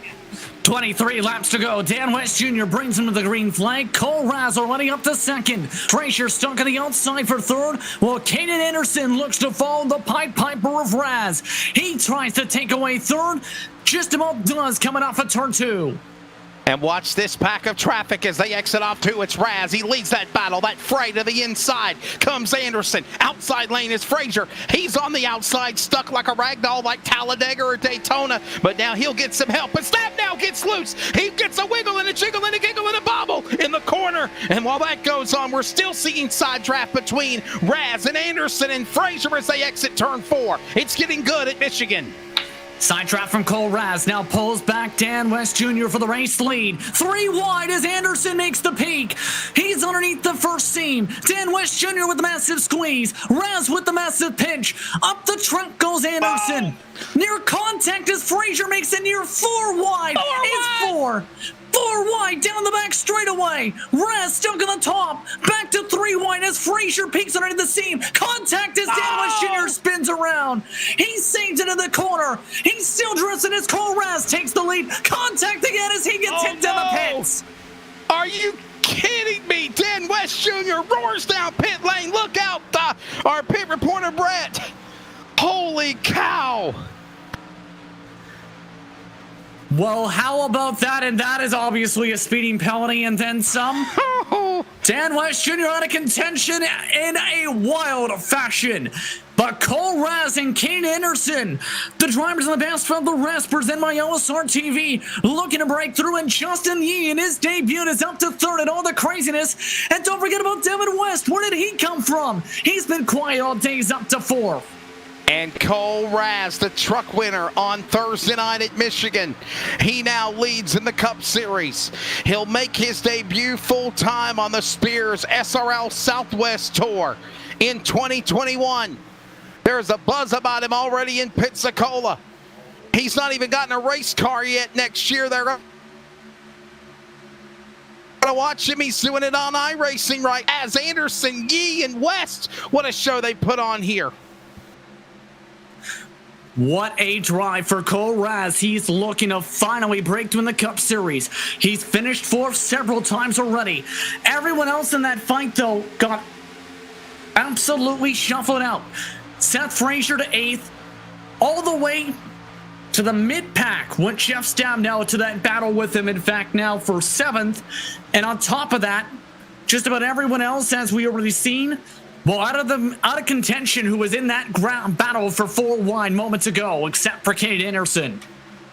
And what a tough break for a driver like Dan West Jr. Brett Rolls, he came flying down pit road. What was your take of what happened a moment ago? Yeah, I mean, it kind of scared me there a little bit, as it's not too often you see a Cup car coming down pit lane at well over 100 miles an hour. But it looks like he stopped. He served his penalty. Dan West Jr. back out on the racetrack. He's currently scored in the 25th position, being 2 laps down. So definitely not the race ending that Dan West Jr. was looking to have, especially only being a half a lap away on fuel for being able to make the rest of the feature under green. So, definitely got to be some frustrations for the 55 camp, but he's at this point just playing a little bit of attrition here, trying to salvage what he can. Now, the interesting thing on top of this, Wesley, to go over towards you is now the choo-choo train has built up to about 15 to 18 cars back, separated by 3.5 seconds. How do you win this race now if you're Cole Raz, Kaden Anderson, anybody up towards the front, especially since Marcy and Tidrick are among the drivers scrapping their way up the grouping now?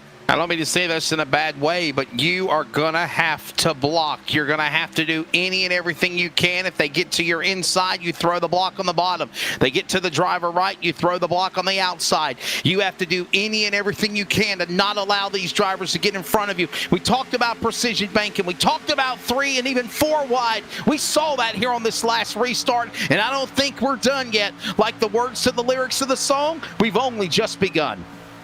Seth Frazier currently continuing his recovery. He's up to 6th position now as well, just passed by Joshua Marcy after he got shuffled out from the top line and got a push from Dennis Moore.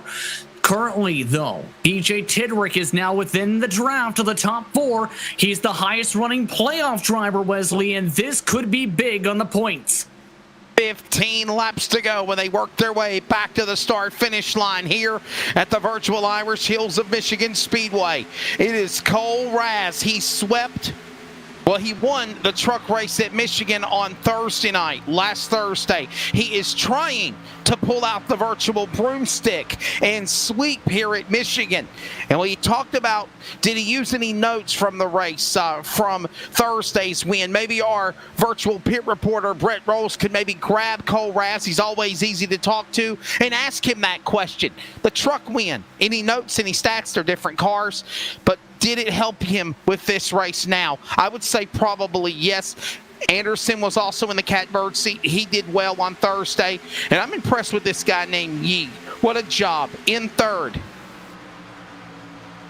Yeah, Justin Yee has been very, very impressive. He ran 177 official races in 2020 calendar year alone with just 7 victories to his name.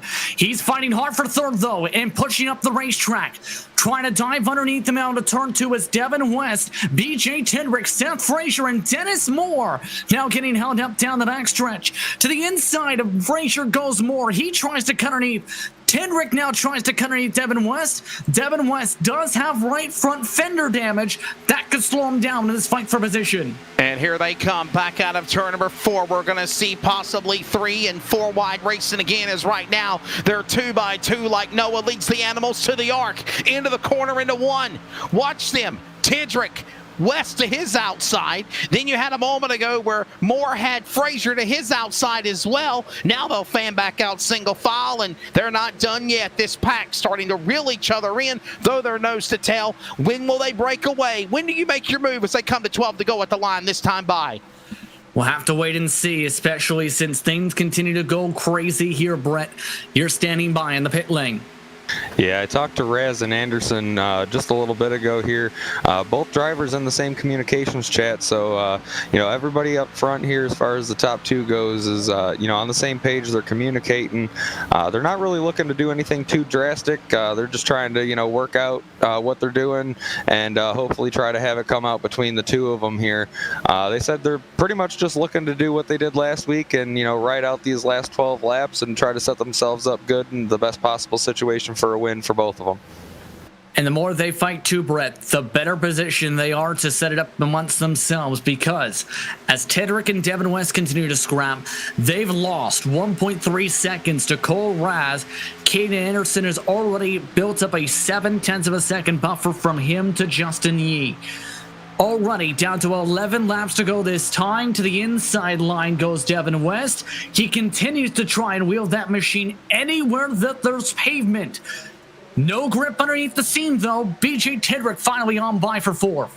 Yeah, it's time to settle it now. It's time to throw your cards on the table as we're about to put lap 90 on the board, looking for 100. And these final 10 laps are going to be wild. We know everybody has got tires. We know everybody's got fuel to the end. The question is, who's got the virtual fortitude, without using the other word, to push it to the limit? Make some daring moves to the inside, to the outside, and maybe even use a bump and run at Michigan to try to get around Cole Raz and look for the checkered flag, or will the broomstick come out for him? 10 to go here at Michigan this time by. Coming up to 9 laps to go, and what has been a barn burner for the Michigan 200.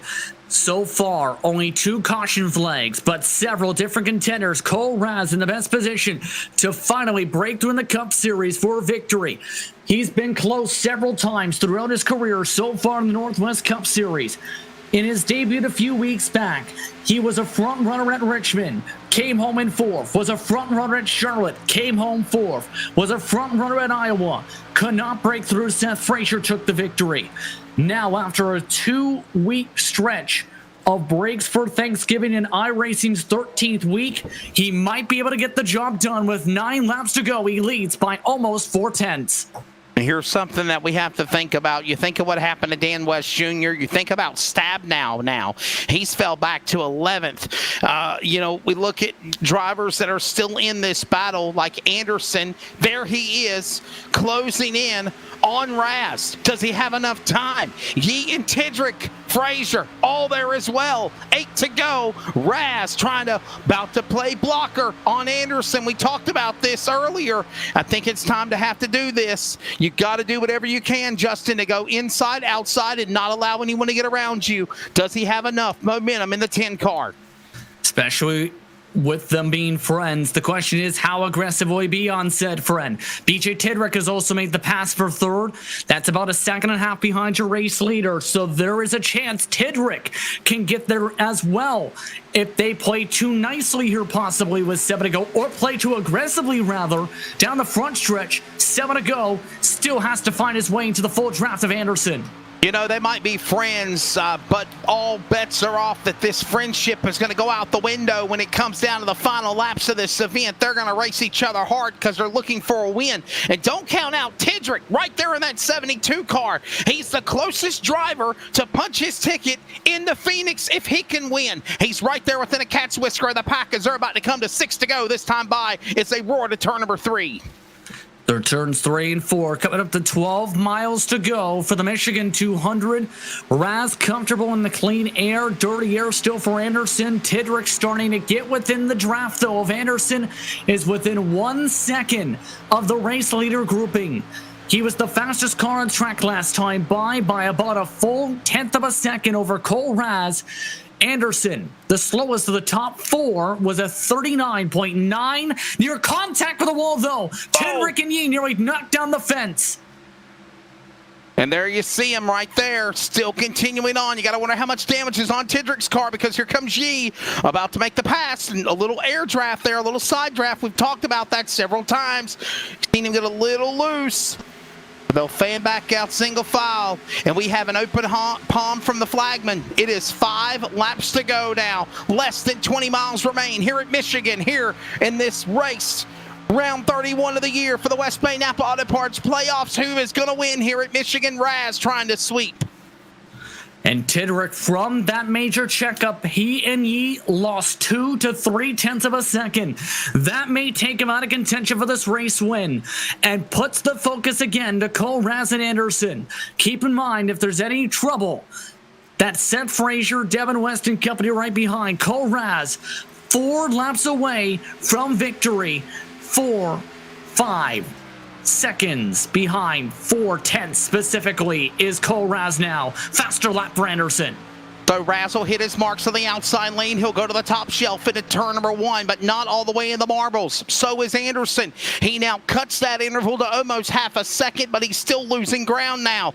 Losing ground is Anderson to Raz. Cole Raz might have been saving something for the end. He puts it on the afterburners and opens up that interval as they go to turn number 3. Raz the leader in the 10 to the bottom of the racetrack as they exit now off turn 4.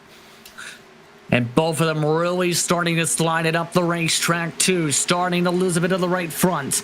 Half a second still, 6 miles to go, 3 laps remaining for Michigan. Tidrick has not been able to reel back in any time, has lost the draft to Caden Anderson as a result of that shove from before. Now, does Anderson have anything left in the tank for the final 2.5 laps on the tires?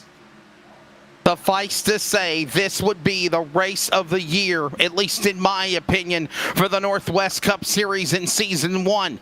Raz still leads the way. The interval now beginning to close just a little bit now at 400th of a second of Anderson. He reels him in even more as they come to the start-finish line. But 2 to go. Popsicle sticks in the air as they come to the line. It is all Raz, Anderson, and Tidrick falling back as they are starting to close in into turn 1. Anderson started pulling down the draft. He's back within 4 tenths. Big bobble up the road as Anderson needs to close up and quick this lap for any chance to try and battle for this race win. Only 2/100ths picked up down the back straightaway through 3 and 4. White flag coming this time by.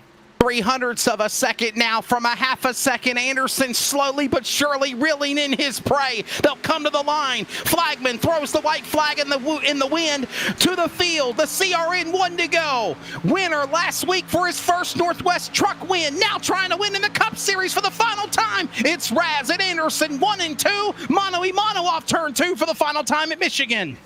It's down to 3 tenths. Can Caden Anderson get one last send to try and battle with Cole Raz? He breaks up the draft down the back straightaway. Tries to hold on for the final corner. Down to under 3 tenths. Not gonna get there. Just has to make it to the corner for Cole Raz. He's come close in the Cup Series so many times. Anderson shuffles into the wall for Cole Raz. He'll take his first Northwest Cup Series checker flag. He wins at Michigan. And he sweeps at Michigan. His first win in the trucks last Thursday. His first win in the Cup Series tonight. Sweep at Michigan for the playoffs for Cole Raz in the number 10. Wow. And a 1-2 for the dynamic duel.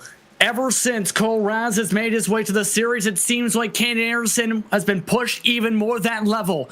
He finishes second today, but Cole Raz finally breaks through in the Cup car after being so close to being one of the quickest cars for the past 4 or 5 races, Wesley. Wow. And we talk about so many times about Anderson as well, Justin. We've seen him so many times want to win, but would you really turn your best friend? Would you do what you had to do to Cole Raz to try to win that race? And Cole and Anderson, got to give him props.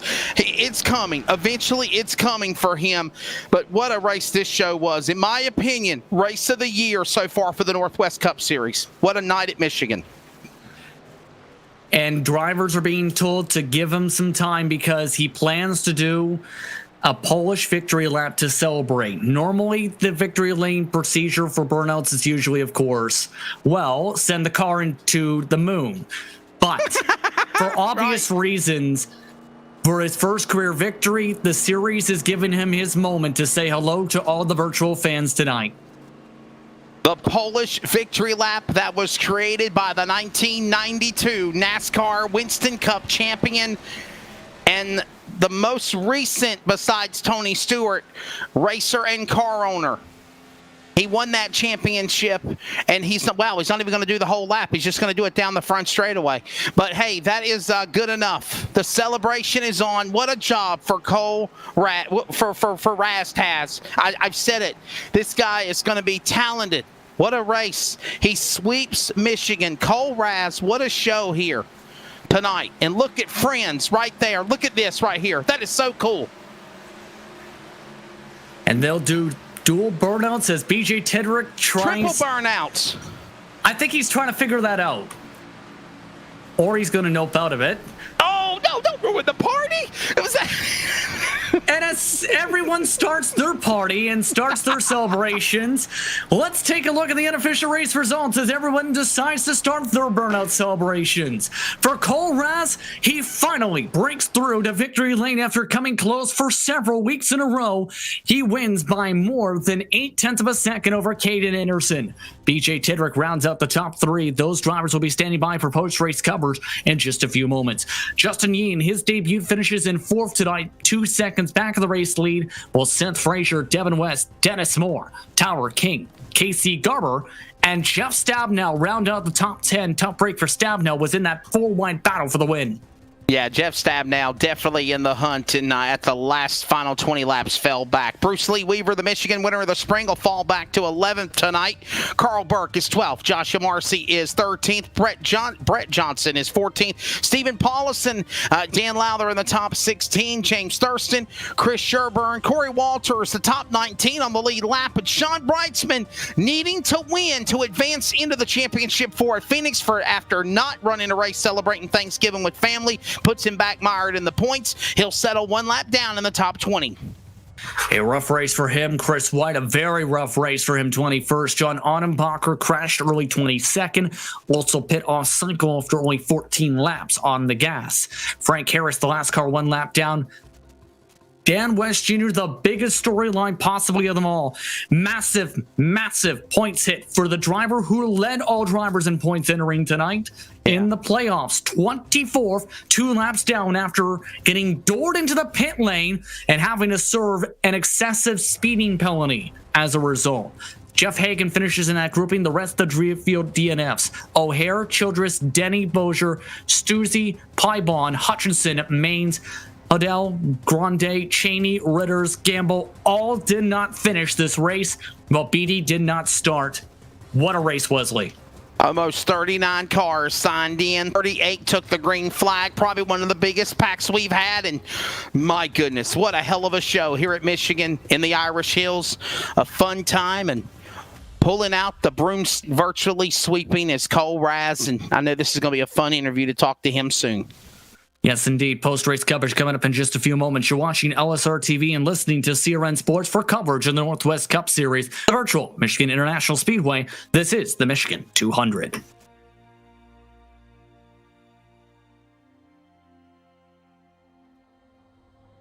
Hey, it's Wesley Outland of CRN Sports, one of the co-founders. I'm also one of the announcers on Live Sim Racing, LSR TV. We've recently partnered with LiveSimRacing.com to become the official radio partner of all of the esports events. What is CRN? Well, first off, we're going to be covering esports like it's never been done before with our MRN, PRN type radio atmosphere like you experience with NASCAR. In addition to that, we will cover the Northwest Trucking Cup Series, the Northwest Tour, and of course special events and sanctions like SWAG, and special events like 6 Hours at Daytona, and so much more. It's very simple to check out the racing action, whether on LSR TV, on Facebook and YouTube, or by listening. And that's how I want to help you real quickly. Go up simply to the website, wearecrn.com, wearecrn.com, click play, and you are set. It's that simple.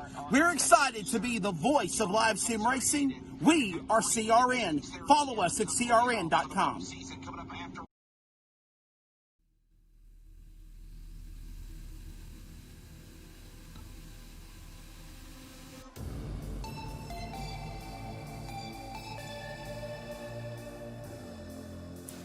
Welcome back once more to Michigan International Speedway for post-race coverage for the Northwest Cup Series for Race 2 of the Round of 8 for the West Bay Napa Auto Parts Playoffs. It's the Northwest Cup Series presented by Walls Beer Co. and LSR TV, and it's post-race coverage time. Standing behind the pit lane with our third-place finisher tonight is Brett Rolls, after what was a thrilling race tonight.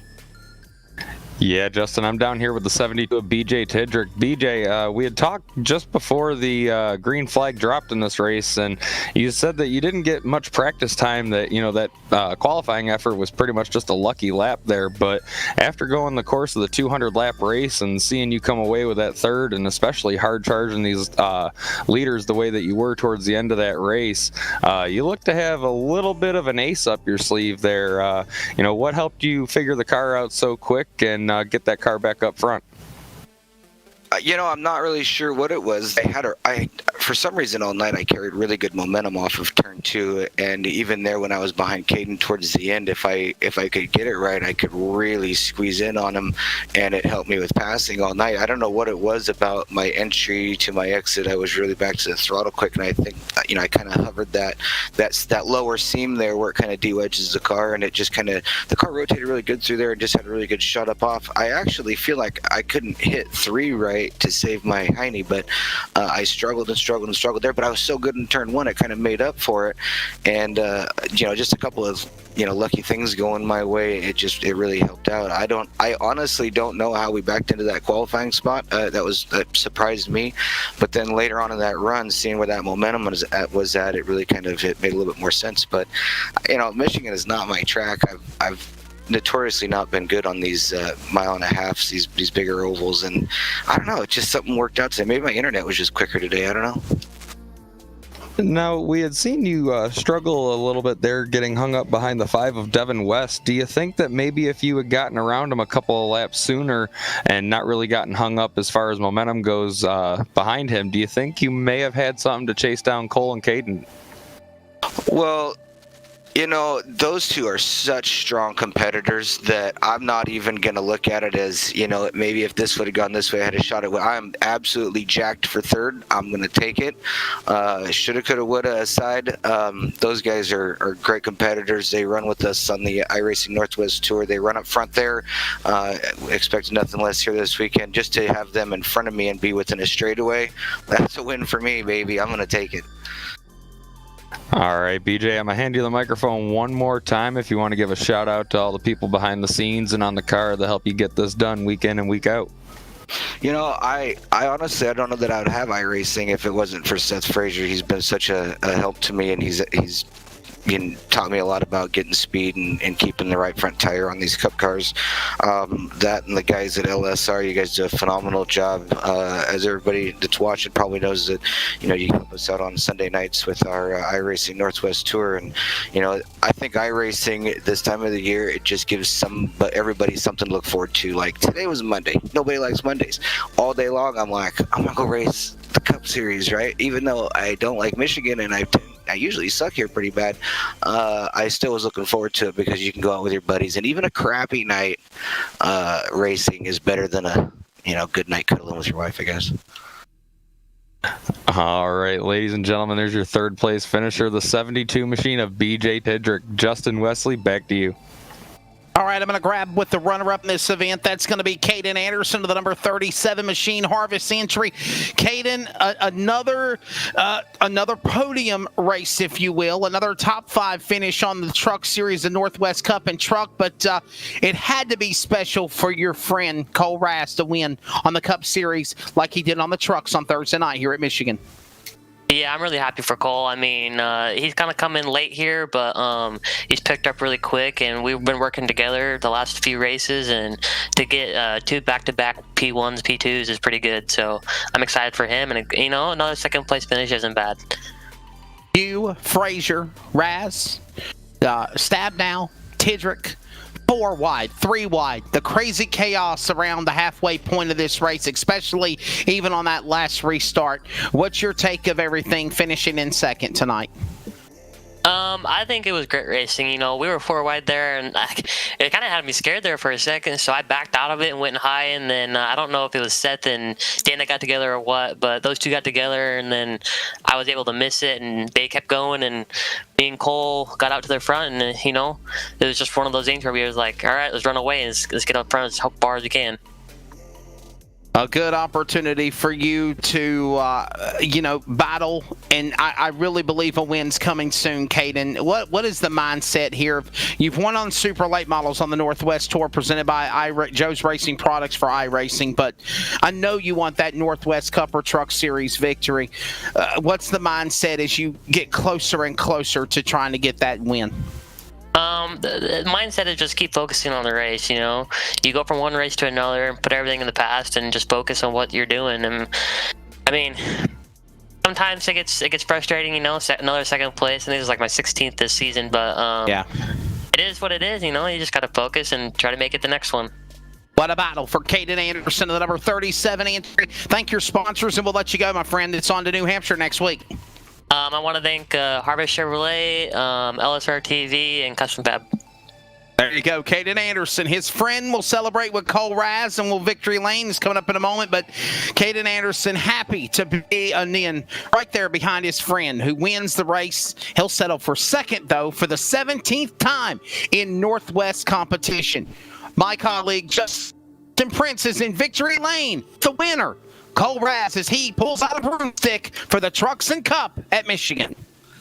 A big win for Cole Raz after coming so close in the Cup Series for several weeks, then finally breaks through at Michigan on both sides. The Truck Series and now the Cup Series. Cole, how's it feel to be a winner in the Northwest Cup Series after being 4th place several times in a row before tonight? It feels good to finally break that. I mean, you know, Thursday's win was pretty big for myself and this team, but I feel like this whole time I've been running with this series, we've been really consistent and up front. I told Wesley last Thursday it was just coming down to strategy for the most part at these races, and I think finally now I'm starting to figure that out a little bit, learning how to conserve the tires here on the iRacing platform. But man, that was a battle. Yeah, I was going to say, what was it like, that intensity? Because it's, for you, not only was it the 4 wide, it went on for a good 30, 40 laps, give or take, with you guys tonight.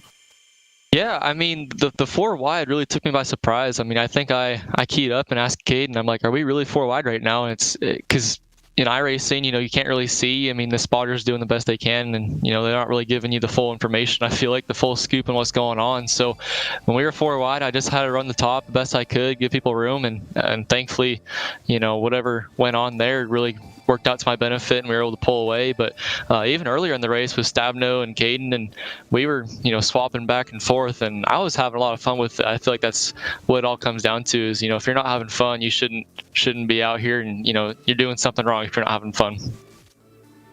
Now, of course, the fun continues by going short track racing next week. It's New Hampshire Motor Speedway. Your thoughts on going there, a flat short track, 1 mile circuit?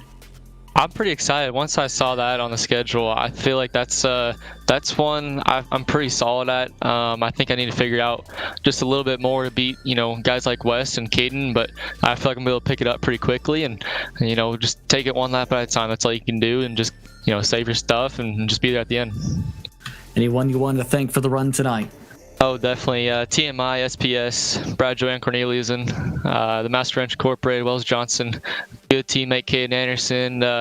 Wesley, it wasn't dirty work tonight. It was a little shake and bake, so it was pretty cool to have that happen. And all LSR TV, Justin, Cody, Brett, Wesley, you guys do a great job, and Greg Rentz, who isn't here tonight, but you guys do a terrific job and allow us to get our racing addiction fixed virtually. So thank you guys, and go at it for New Hampshire.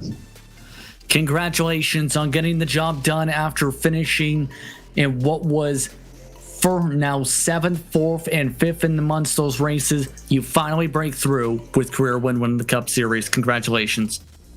Thank you. Cole Raz, your winner tonight from Michigan International Speedway. I'd like to thank him, Caden Anderson, and VJ Titter for taking the time to speak with us for post-race coverage on LSR TV and CRN Sports for the Northwest Cup Series. first, let's go to you, Brett. Your thoughts on this one from pit lane after what was arguably the race of the year for this series? Honestly, my thoughts, other than almost getting ran over by Dan West Jr., pretty good racing. Honestly, I'd have to agree with you, Justin, and say that, this is probably one of the best races that I've seen on iRacing, period, as far as, outside of the Pro Series goes, let alone for Northwest. These guys, they put on some pretty good racing, but I think this race here at Michigan really took the cake.